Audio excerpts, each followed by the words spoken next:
Are heading toward the 3 p.m. Eastern hour here of VET-A-THON. My name is Todd DiPastino. I am the director of the Veterans Breakfast Club. We are a nonprofit based in Pittsburgh, PA, where we bring veterans together to share their stories with the public. We've been doing it for 15 years. We just celebrated our 15th birthday. And this is the third year that we've done what we call VET-A-THON. And that's where we go. Well, originally we went for 24 hours. Mistake. And now we've culled it down to 12 hours, 11 a.m. to 11 p.m. It is now 3 p.m., a little after 3 p.m. here Eastern time. And I want to reintroduce Sean Hall, our director of programming, who's going to handle this next our next session with Kevin Horgan and Lloyd Knight from VETLANTA. We just have this deal where I'd rather not really, deal with a Marine like Kevin. So Sean understands that. And he said he'd do it. Thank you, Kevin. Thank you, Lloyd, for joining us. Thanks, Todd. It's wonderful to be here for the third year in a Great to row. be here. You Yes, guys are thanks. you guys are so great. This is so great. Wonderful. I'm going to hand it Thank over you, to you, Todd. Sean. Of course, Todd, thank you. And I'm sure the last 2 hours have been quite riveting from all I've captured in the last 5 minutes. But thank you, Nick and Lars for manning the ship here. Lloyd, Kevin, great to see you guys again. It's been a year, but boy, that went by in a flash. Holy cow, did it ever. Yeah. I love to hand it right over to you guys, but I figure maybe we can get like a recap of where VETLANTA has been, and also happy belated Marine Corps birthday, Kevin. Hopefully you're recovering well.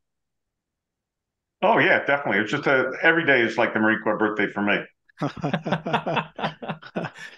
Yeah. This year has been a great year as we continue to pivot out of COVID.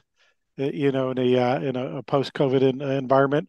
For those of you who might not know VETLANTA, we are an Atlanta-based organization. We're not a nonprofit. We're not a business. We're a club. We're a unique club. We don't take funding. We don't give funding. And our mission is to make the greater Atlanta area, so the 22 counties around Atlanta, the premier community in the country for veterans and their families and everything that incorporates. So we've been around for, hard to believe, about 10 years now. And one of the things that we do is we connect the dots. We connect the dots between veterans, advocates, nonprofits, businesses, academia, and we do that largely through quarterly summits. And we've just had our third quarterly summit this year, and it was at my headquarters. I'm the military and veteran talent acquisition strategy manager at UPS. And so this last summit was dedicated to women veterans. So we had Nice. We had some great speakers. And then on December 5th, we're going to be at Emory Guizetta School of Business. And the theme for that one is Emory is launching a brand new MBA program. And it's an MBA program just for veterans. It's only the second in the kind of the country. And we're super excited to be partnering with Emory on that. Can you tell me who were the female speakers? You'd have to let me pivot. I'm brain dead when it comes to the names. But we had Trish Ross is the commissioner here in Georgia, the Department of Veteran Services. Mm-hmm. She's appointed by the governor. And then we had another one from the VA, and I don't remember her name off the top of my head. Kevin, do you? No. If you remember, I was on a mercy mission in DC at the time. Yeah, I wasn't even at the summit. He wasn't at the summit. So, yeah, but it's been a fantastic year. Let's just do a really quick introduction because I do recognize some of the people from the last 2 years, but I also see lots of new faces. So Lloyd Knight, I'm a retired Air Force veteran, Army brat, spent 20 years in the Air Force. I spent my first 17 years as an aircraft loadmaster, primarily flying C-141s, kind of a little bit different route, though, because I did most of my C-141 time in flight tests. So I flew the B models and the A models, flew C-5 Galaxies, C-23 Sherpas, and I spent my last 3 years as a first sergeant, responsible for morale, welfare, and discipline of the workforce. Had a great transition. It's hard to believe, almost 17 years ago. I had my retirement ceremony on a Friday, started terminal leave on a Saturday, moved to Atlanta on a Sunday, and started with UPS on a Monday. And over to you, Kevin. Let's get a good introduction out of you, my friend. That just sounds like the worst 3 days of your life, Lloyd. Listen. I'd like to devote all my time. I want to hand it right back to Nick DeVoe, and he could tell us about his journey. It was brilliant. Awesome. I mean, that was awesome. I was ready to actually go, hey, take the next hour, and Nick, that was crazy. Wow. You can have the next hour if you send me a plane ticket back to St. Lucia. Yeah, there you go. That's a bargain. But we're gonna check you out. I think that's awesome stuff. That kind of history that falls through the cracks. A lot of people don't understand and know the gravity of it and how that really changed things. I live in Atlanta. Kevin Horgan. I've been retired for about 7 years. I only spent 5 years in the Marine Corps. I was an infantry officer. I consider it the great privilege of my life. I was nothing special. I was never shot at. I've probably gotten more mileage professionally out of being a Marine officer than I have being a lawyer. When I left the recruit depot as a series commander, I put through 5 series in MCRD San Diego, and I pretty much had it right to there. I started loading trucks and going to law school the same day, about 2 weeks later, and I never looked back. But it's been a great ride. The VETLANTA, the business we call VETLANTA, is we're essentially a club. We don't like the moniker of a club, but what we do is we hold these networking events 4 times a year, which are very, very popular. We've had up to 1,000 people attend. Hot hors d'oeuvres, sandwiches, and the like. Coca-Cola gives us a lot of product for free. And what we do is we ask companies to give us space, give us some chow money, and then we, to Lloyd's point, we have a networking event, which is the most popular part of it. We put together anywhere between 25 and 50 vendor tables. Most of them are VSOs, 501c3 types, and the like. And then we do have some veteran businesses and businesses that we vet ourselves to make sure that they're not the rackets that we know a lot of these organizations can be. But it's very popular. And then we try to get a couple of rock stars to speak to us. Kind of a motivational rah-rah type thing. We've had the governor, we've had luminaries, and Medal of Honor winners come speak to us. We had Woody, and I'm struggling with Woody, but we've had Woody come speak to us, and I know, God rest his soul, what a great guy he is. Yeah. Excuse me. But I mean, that's what we do, and it's fun. It's collaborative. It's not meant to be cloying. We don't have the kind of polish that the BBC has. This what a great magazine. What a great thing that you guys do. It's just awesome stuff. It's too bad you guys use the F word. Like, Sean, you got it right there and you're underneath the flag. I can't believe that. That's disgraceful. And that's we have very nice wrapping. It's when you open up the gift and see what's inside and give it a good whiff that you're like, oh wait. I'll be a little bit more politically correct than my Marine Corps friend there. So the F word does some great things for veterans and their families as well. And the reason I'm wearing the UPS shirt is the last summit we had here, my friends at the F word came walking into UPS corporate headquarters wearing their F word bling. So, so I said, all right, I'm going to get you guys back. Do they call you guys the U word? Yeah, probably. No, it's something to do with Brown, and I don't understand it. But hey, one of the things we want to do is Kevin and I, we're going to be very serious on this podcast, and we want to make people laugh. So Kevin mentioned the great Woody Williams, and I've got to tell a story about Woody. When I introduced Woody to our summits. It was a virtual summit. It was our very first virtual summit. He was supposed to come down in person, but of COVID, we had to pivot. And I went in the introduction. I mentioned that the Navy had just named a ship after him. And he when he got the mic, he goes, "Look here, First Sergeant, I'm still alive. They didn't name the ship after me. They named the ship for me." How? And then we had sent our veteran affairs manager at the time to West Virginia to set up the Zoom platform for Woody. And that night, they went out to eat, and Woody was 98 at the time, and he had a brand new Cadillac, and he said Woody drove him to dinner. And he goes, Woody knew two speeds, full on accelerator and full on brake. And he said, he said there was two things, Woody. So Woody never got a speeding ticket in his life because he always had those Medal of Honor license plates, and he never bought a mill in his hometown.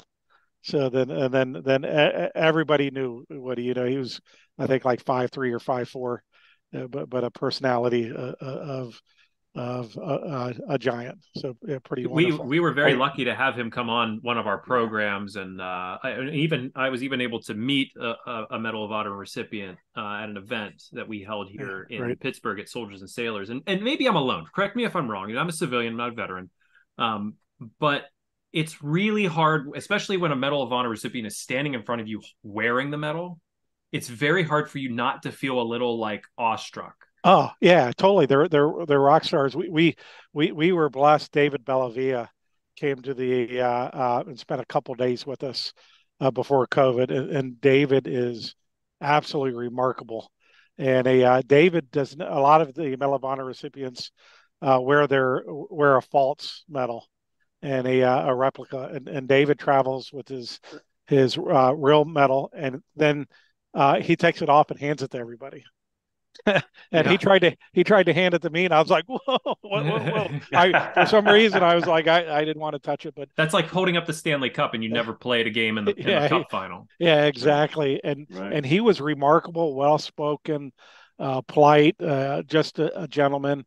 And then you go to read his book and how he won or was awarded that, for what he was awarded that medal for, is just absolutely spectacular and horrifying. Mm-hmm. And if you haven't read his book, I think it's called House to House. Pretty remarkable. Yeah. Yeah, amazing stuff. I have a Woody story I'd like to tell also. I want to say shout out to Brad. Happy birthday. I remember you from last year, sir. Thanks for being on.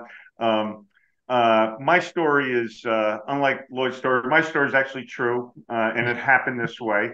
Okay. We were at the Army-Navy football game in 2017. Yeah, 2017. It was in Philadelphia. Of course, it's sleeting and raining sideways. It was just terrible. It was a boondoggle that UPS let a bunch of us go. And I was retired at the time, and they invited me, and my wife and I went. So everybody's lined up. We're inside the hotel, and we're getting our prom pictures, if you will, with Woody. And everybody has to get the picture with Woody. And Woody's standing between us, and we're all, we do all that kind of good stuff. And then the next people come up, and my wife whispers to me, she goes, Woody had his hand on my ass the whole time. And I'm like, well, what do you want me to do? What am I supposed to do? Call him out for this? So no, I kind of let it go. well, I have the opposite of that. So yeah, we did the event here at UPS. It was a summit, and Patrick Murphy, who was the acting Secretary of the Army at the time, was here at the event, and he was really good. And we were posing for some pictures with the Secretary Murphy, and my late wife was there, and she was a huge supporter of VETLANTA. And then she thought she was holding my hand during the pictures, and she was actually holding Secretary Murphy's hand. was super, super, super embarrassed. So, I got one more, and we were very blessed to have a summit at Mercedes-Benz Stadium, which is our football stadium, our soccer stadium here in Atlanta. We're very, very blessed. Steve Cannon is the president of the Arthur Blank Family Company of Businesses. Steve is a West Point graduate, Army veteran, and he is so he leads the Falcons, the Atlanta United, the stadium, PGA Stores of America, and a couple ranches in Montana is the businesses. And so he gave us the stadium for one of our big summits where we had over 1,000 people there. Governor Kemp was the keynote speaker, and Governor Kemp was was pretty remarkable. Spent over an hour with us. At one point in time, he told me, he goes, Lloyd, you need to run for office. And I said, well, Governor, I'm flattered, but I don't fundraise. And he goes, you don't need to run for office. And then we took and then we took some pictures, and we took pictures, and there's a bunch of us lined up, and everybody's really serious. And I'm a practical joker. I get around. It's 17 years of flying, the and one of our other board members had squeezed between me and the governor, and so when the pictures were being taken, I reached up and just gave him the biggest goose and squeezed his ass. And he sounded like the Pillsbury Doughboy. He was like, hee hee. That was Patrick Haddock there, Kevin. And I didn't think much of Wasn't me.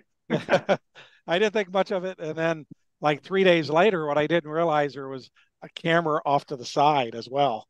And I was like, in the governor's office, and the pictures are like, oh my gosh, they got a picture of me, grabbing this guy's butt. If I ever go run for office, it's going to pop up, and they'll find it. It'll be they'll on the find internet. it. It'll be absolutely. So if you see a scandal, 10 years from now, that's it. I came clean on this show.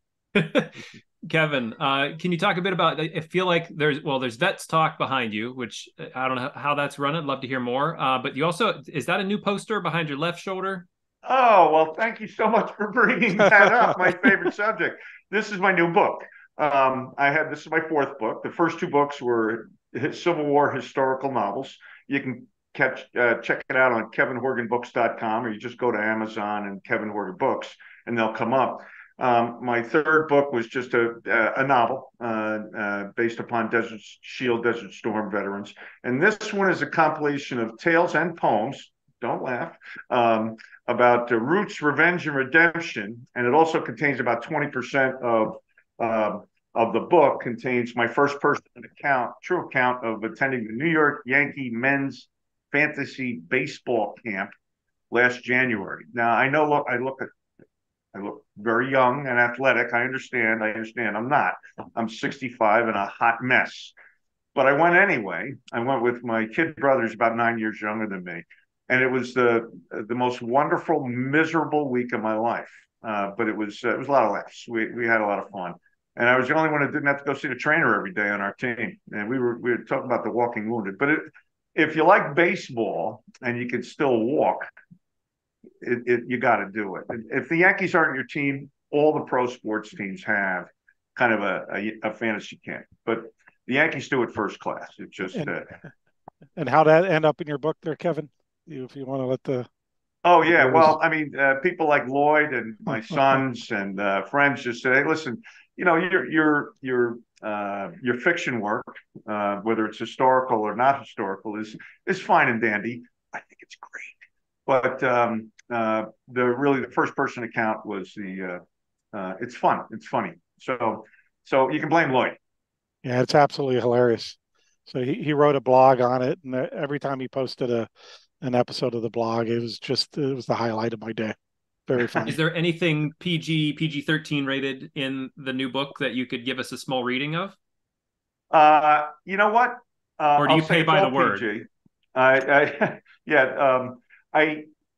would rather not do a reading because I'm unprepared to do it. And I mean, I can read something out. I don't want to bore anybody and just use airtime. If we're dying at the end of this, which we didn't last year, I'll go ahead and hum a few bars. But so Lloyd made a point. I have a podcast, I have a blog, and I've been posting excerpts about, I put about 10 out of them so far, and they're really just little tastes. The most important thing about the book, though, and I think it has to be noted, is all my pre-sale royalties, 100% of them, I give away to veteran service organizations, and all that stuff's on my website. And during the normal course of business, and after this pre-sale period, where I'm going to sell the lion's share of them, right? And after November 18th, it's 50% of the royalties. So this is not I ain't making any money here. I haven't, but it's not a labor of love. I just love doing it, and it's fun to do. And it's interesting. Lloyd and I have been connected with some amazing organizations. Some of them small, mom and pop, and some of these really big organizations.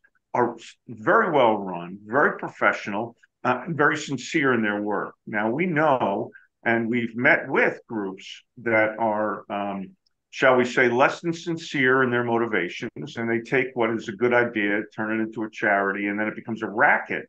And those are the ones we all want to avoid.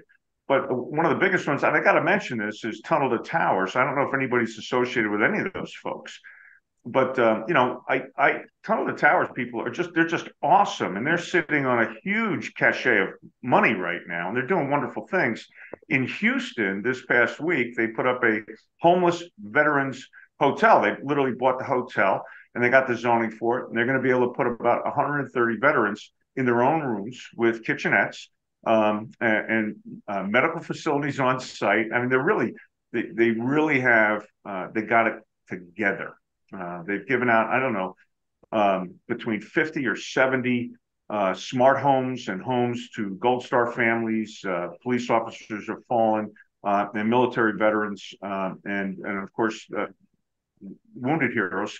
I think we've seen that. So giving money to those organizations, in my opinion, is that is really the whole point of this, because these organizations, they struggle. They want to do the right thing. I think what the beauty of the Veterans Breakfast Club is that you got a first class operation in communication, which is so critical to everything that happens. There's so many people we know that what they do springs from their heart, but they don't know how to articulate it. And I think Veterans Breakfast Club does it in a first class, marvelous fashion. And I just want to thank you for that. So I'll stop rambling. All right. Or I'll start reading. I'll do one or the other, but I'll just stop rambling. Hey, one of the things I just did is I just threw the Landing Zone podcast address into the chat session. So I was very privileged that the UPS let me start a podcast. First episode just went out a couple of days ago. It's a monthly podcast, and it's really going to be advice on helping veterans and spouses land their next career. So guess who I leaned on for my very first guest in that podcast was Kevin Horgan. So he's the guest star in the first one. Next one will be released on December 1st. I'm really excited for the next one. It's going to be featuring Hire Heroes USA, and we're going to get it really into some advice on writing resumes and mock and job interviews. So it's dropped it in. Please forward that podcast out to anybody that's going to be looking for a job. Excellent. Thank you. I put that, it's in the chat. I also put that Tunnels to Towers website link there in the chat. And maybe that's a great point, because VETLANTA is so connected with so many of these great organizations. Maybe we could talk a bit about the ones that sort of stand out to you. I'm sure they all stand out to you, obviously, but maybe ones that, bubble up to the top of your, immediate thinking of like, hey, check out these guys. They're doing great work. They're doing something different than, maybe what VBC does. Like, our whole mission is getting the stories out there. Tunnels to Towers, creating livable spaces for veterans. Anything stick out to you? Yeah, let's kind of to what we do at VETLANTA. So one of the things when we first opened up our doors to everybody, we got hit with just a deluge of nonprofits showing up, and we felt really uncomfortable at the time because we didn't know who was who. So we started having pancake breakfast early on, and the going joke was I weighed 130 pounds before VETLANTA, and look at me now. It's because all the pancakes and bacon I ate. But sometimes we would have 2 breakfasts in the morning and meet with 3 nonprofits each breakfast, and just to vet them. And what we really figured out is you can vet these organizations usually with 3 questions, and you can figure out where they are. And that's we have a rating scale, and I give a speech, and it's called the good, the bad, and the ugly. So the good are are nonprofits or individual contributors doing the right things for veterans and their families for the right reasons, getting the right results at the right time. And then there's bad. I put the bad in 2 categories. First are these very large organizations, and I'm not going to mention them because I don't want to offend them, but sometimes they get lost in their own cult. And then other times they just spend way too much money trying to raise that next dollar and lose the service deliverable piece out of it. And then the second one is some really solid people go to start nonprofits for the right reasons, their heart, soul, and spirit are in it, but they don't have the leadership ability or the drive or really the sense to ever be successful with your donor dollars or volunteer hours. And sometimes we can help those, sometimes they're lost causes. And then there's the ugly. The ugly are the fraudsters, scammers, and schemers out there. They want to separate you from your money. Other than the elderly, the veterans are probably the most preyed on group out there. And what we've quickly figured out is we needed to connect the network in order to advertise the good, to try to help the bad, and try to isolate the heck out of the ugly. And I think we've been pretty successful out there. I definitely have my favorites. Hire Heroes USA is every veteran or spouse that's transitioning.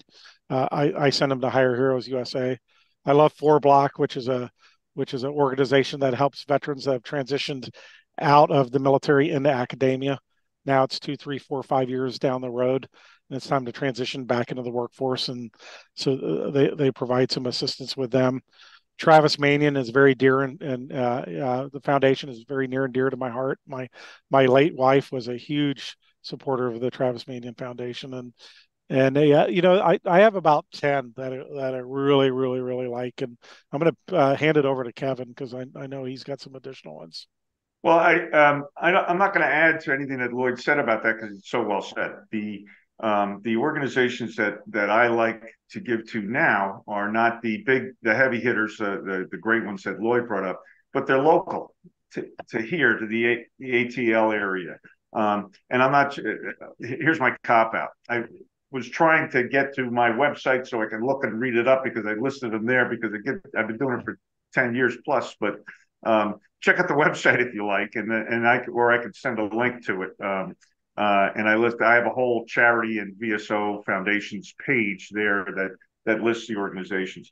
One thing that I've had some dear friends of mine. I want to say a shout out to Colonel Frampton who came on. He and I went to OCS and TBS together back in '79 and '80. Colonel, thank you for being here.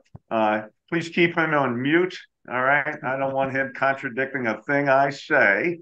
But Mark, it's great to see you. But one of the things I suggest to people that say, I want to start one of these charities. I want to do something. I really, they really feel compelled and it's coming from the heart.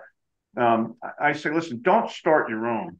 There's 60,000 of these organizations out there, and you start your own. You're struggling to just get a cut of what everybody else is looking for.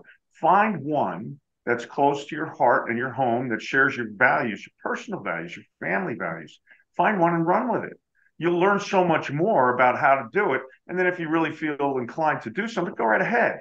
But embracing a group, I embrace BBC. I'm telling you, these guys do it right. By the way, I got a really bad on Elvis right now. I'm telling you, this was a great issue. The articles in here are awesome. I like Todd. Todd doesn't like being on when I'm on because I'm much better looking and people don't listen to him when I'm in the room. But this is just wonderful here on what you did with Elvis and Johnny Lang's article, which is really from the heart. It was sad too in its own way, but. Find one you like. That's my advice to people, and hang out with them, learn. I appreciate that. BBC Magazine is certainly something we hang our hat on, and that's a high praise for that.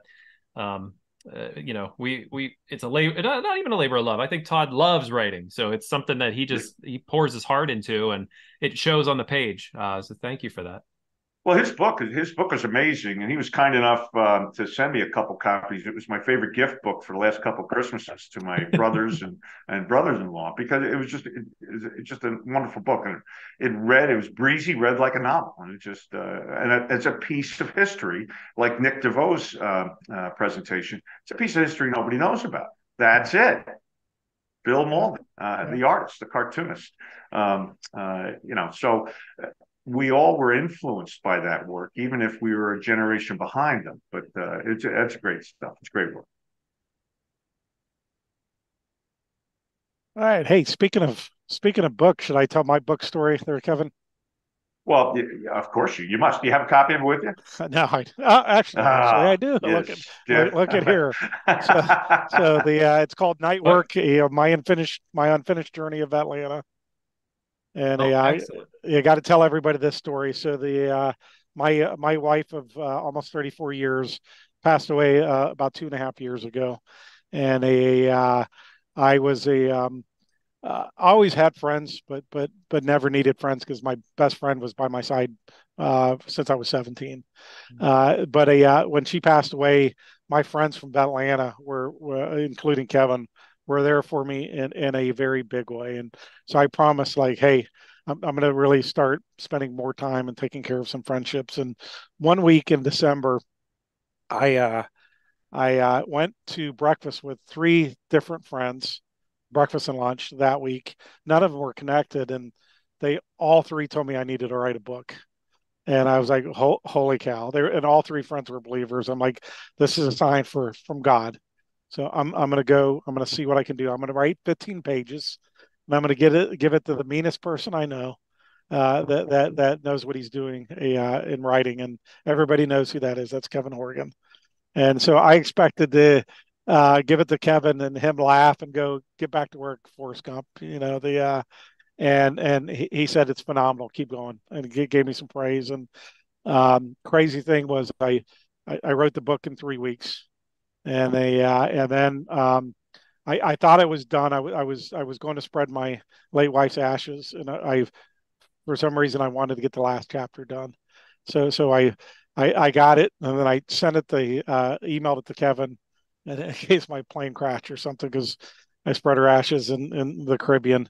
And then I came back, and he said, "You're not done. You got to. A big part of the book is about faith, and he goes, you need to talk more about your faith journey, and then you need to talk about your friends that have really helped you along the way." And I finished it, and it was so healthy for me. Again, it wasn't a money making endeavor. I think I broke about even.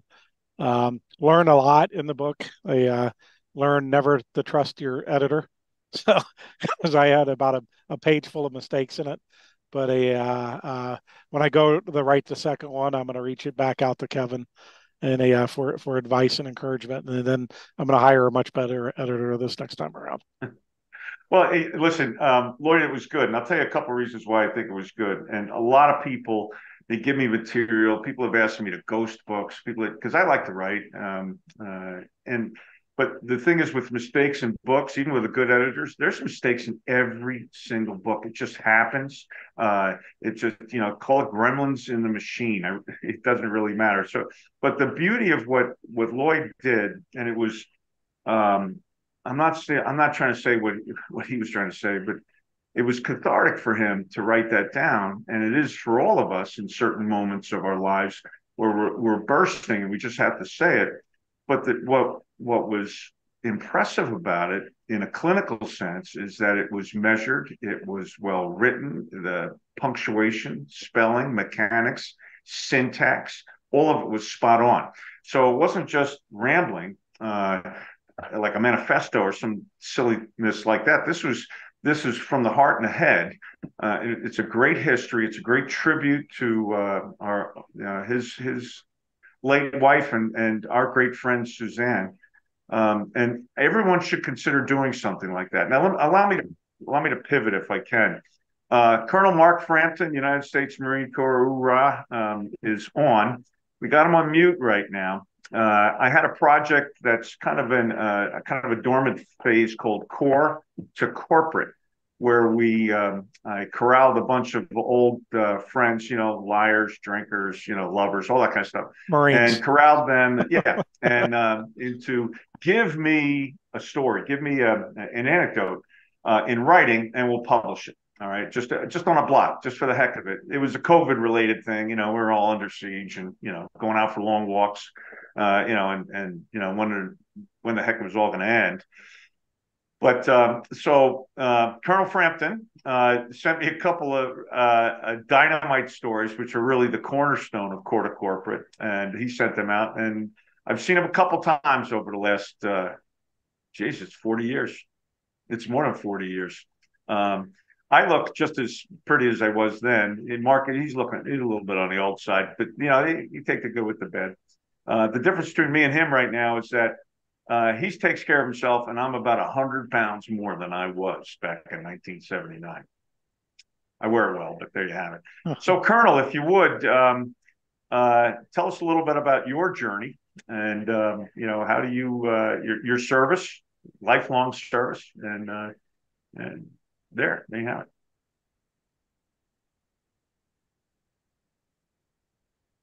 it. We should be able to hear you, Mark. We can't hear you, Mark. We can't hear you. Oh, we can't hear you. I have you unmuted. Maybe you have a microphone. How am I doing now? Better? Yeah, better. Better? Better. All right, I'm in. Still good? Still good? Yeah. Might need to speak up just a touch, but yeah, you're on an old system, so you got to shout at the screen. All right. All right. How am I doing now? Any better? Yeah, better. That's great. Thanks. All right. What? Geez, Kevin. Where do you start? Let's see. I was just a young tot. Capsulized 30 years and 30 seconds. Start back at the beginning. Why does anybody decide to do what we've all done? You raise the hand and you sign on the dotted line.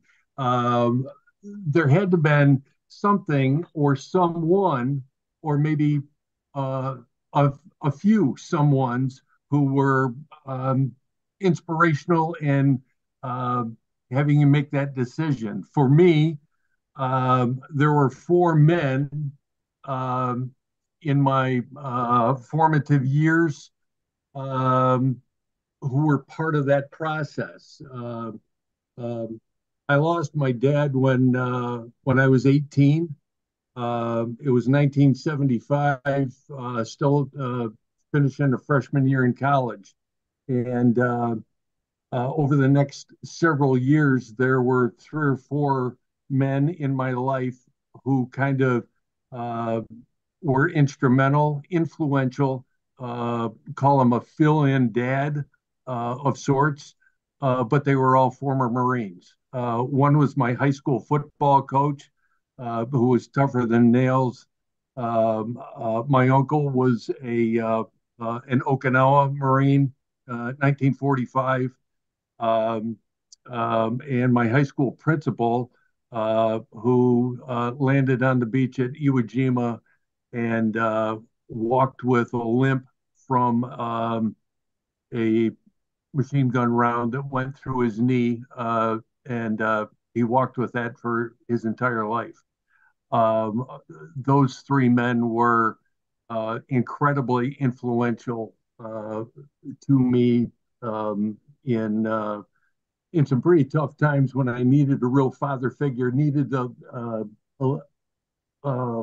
guy to look up to, a leader. And I think as I went through my career, my remembrances of those men were, they were always there. They were very strong. And so I'll share a excerpt from a letter that I can still remember almost word for word from my uncle. Here I was, a second lieutenant on Okinawa, nearing the end of my tour, and I got this letter from my uncle, who had been there in 1945. And he said, "Very well, I remember Lieutenant Jones on Okinawa. I'd have gone to hell and back for him, and did, simply because I believed in him." And I have never forgotten that. And I had tried to model my style of leadership and involvement with those words in mind for 30 years. And so I got to the end of the road, and that's awesome. Well, Kev, you know the rest of this story. On the night that my retirement became official, January 1st of 2010, I apprehended a burglar in the act in my house. And I'll save you all the details, which is a pretty good story. But he ended up in the hospital with a crushed trachea and 3 broken ribs. So He that's fell. how that story. He Yeah. fell He down. Hey, on the way out. We're leaving a lot on the table there because I am now intrigued by this story. All right, Kevin, you can show them where to find it. It's probably a good thing you broke into your house and not Kevin Horgan's house. Can I watch like John Wick or the movie Taken, and I kind of get the same idea? Yeah, more or less. Yeah, phenomenal. Did you have a cool line like "you picked the wrong house"? Well, there's kind of a, a little line that some folks around here use, that I administered some old-fashioned country justice. So, Semper Fi, scum. All right, Kevin, you're the only one that I know that's a lawyer. I mean, would that suffice in court? In your house at night, you could use anything to defend your family. That is the textbook definition of a burglary: breaking and entering in the night. Yeah. You do anything at your disposal because it is meant to be bad intent. All right. So it's probably a good thing that you had a lock on the gun closet, or else he would have, fallen on a gun several times. Just remember, though, Kevin was a real estate lawyer. Right. Yeah, the criminal, forget it. I mean, I've been in jail, but I can't really coach anybody on. Brad Washabaugh, you have your hand raised. Yeah, hello, Mark, Colonel. Also, myself, retired in 2005. Now, this is just for the audience sake. I understand you were an engineer officer. Could you hold up your hands? I want to see whether you have all your fingers, please. Yeah, but he's missing 3 toes. Yeah, 3 toes. 3 toes missing. That's the first question infantry officers ask engineers, about their proficiency. If they got all their fingers and toes, perhaps they did something right. Yeah, pretty much. Hey, I've got to get to this subject. I want to pivot because. Oh wait, hold on. Sorry, I didn't know if Brad was done with his questions. Yeah, while we got the loadmaster over there, I put a remark in there. I can remember many long plane trips where the loadmaster would go up and down the aircraft, stepping on Marines as they checked on the load. Now, is that a skill they teach in the Air Force, to do it to look like an accident, or what? Absolutely. Yeah. I actually, the Marines were my favorites passengers.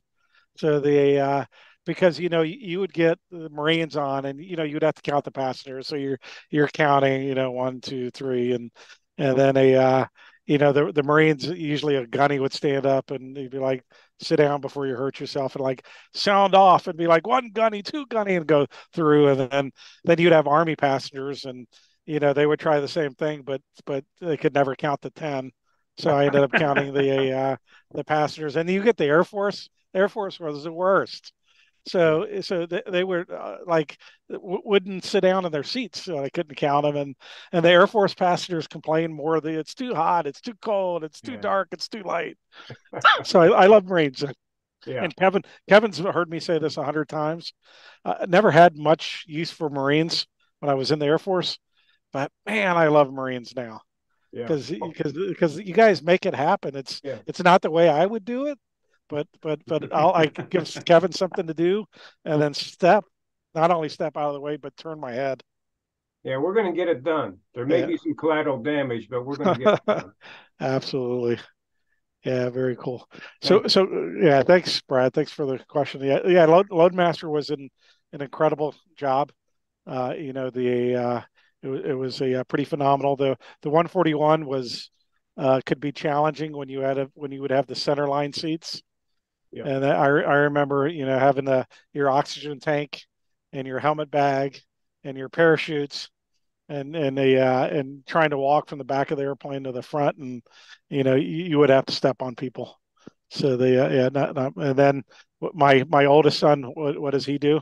He doesn't follow my footsteps and become a loadmaster. He joins the Army and becomes a paratrooper with the 82nd Airborne.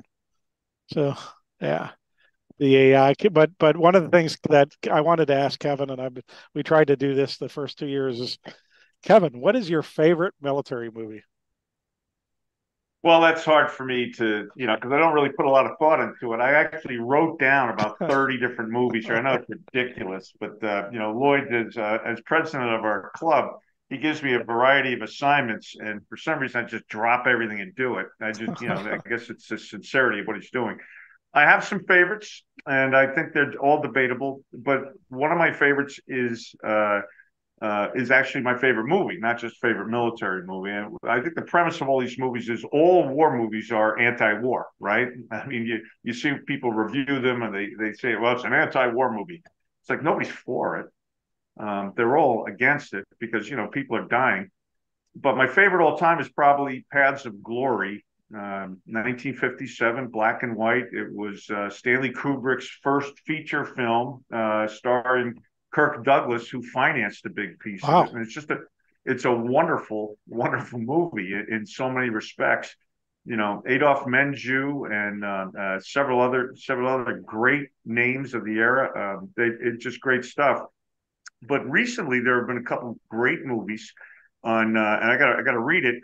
1917 came out a couple of years ago, and then the documentary "They Shall Not Grow Old," which was really spliced together, and they colorized some of it, which is really necessary. Yeah, and Todd says "Paths of Glory" is a masterpiece. We do agree on some things, and then there was "All Quiet on the Western Front," which we're all familiar with the 1930s black and white version, but the one they just made, I don't know if it's Prime or Netflix or I don't know.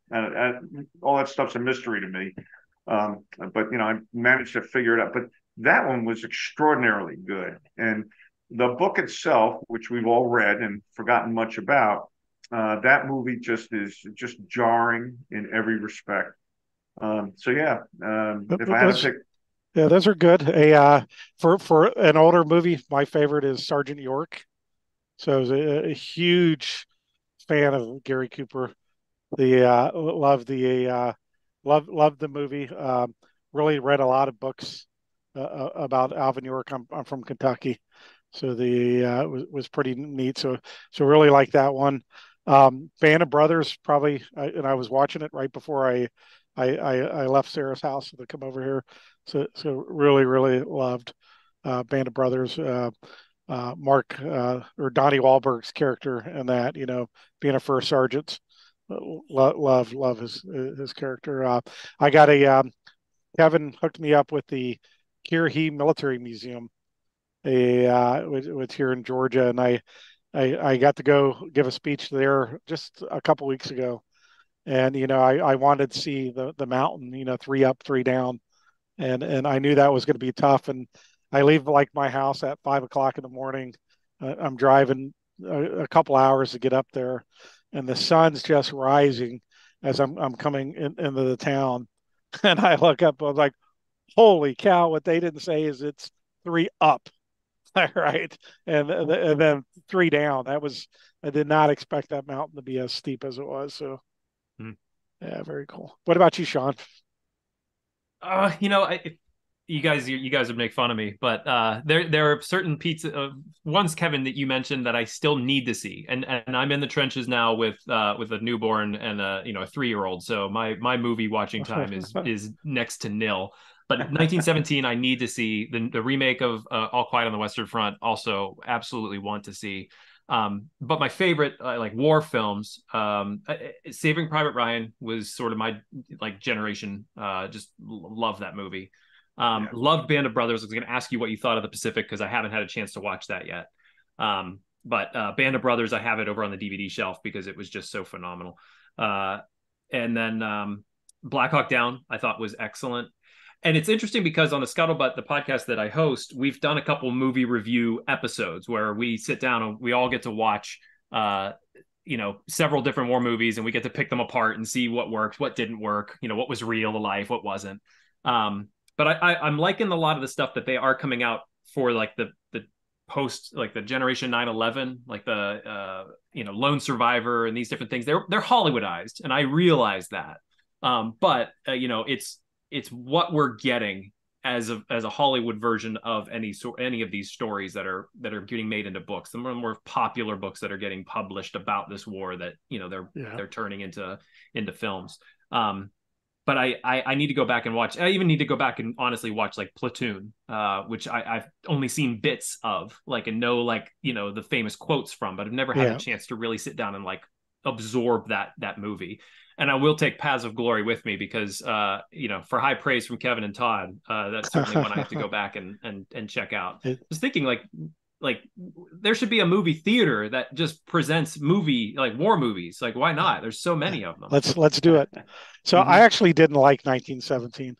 It was pretty dark and heavy, but one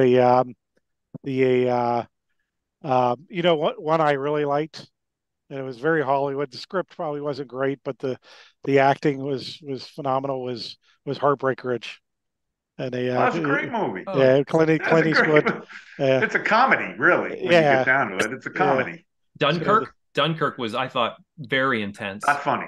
Dunkirk's not funny. But. Dunkirk was intense. So there's they're finally releasing the Air Force version of Band of Brothers. Is coming out next year. It's been delayed for about a decade, and they've changed the name a couple times. But yeah, look for that. I'm going to see if I can pull up the name. This one is kind of they renamed it. Oh, here it is. It's Kajaki, but they renamed it when they brought it to the States, called Kilo 2 Bravo. That was one of the movies we watched for the Scuttlebutt. Kilo 2 Bravo. Kilo 2 British Afghanistan war movie. It's about a unit that got mired in a minefield. Oh yeah, that's super intense. Yeah, super intense. The true story of what those guys went through was pretty harrowing. But Kilo 2 Bravo was excellent. The Spielberg one coming out about the Air Force is they've renamed it. It's going to be called Masters of the Air. Oh, I have a big news on that. That our own, is Glenn with us? I noticed. Yes, Glenn. Wait, not yet. Can we say anything about it yet, Glenn? He's like, yeah, it comes out January 23rd. Awesome. On Apple. Yeah. And it's named after Don Miller's really well-written book, Masters of the Air. I didn't know they'd ever changed the name at any one time, but yeah, it's been long delayed in coming out. Yeah.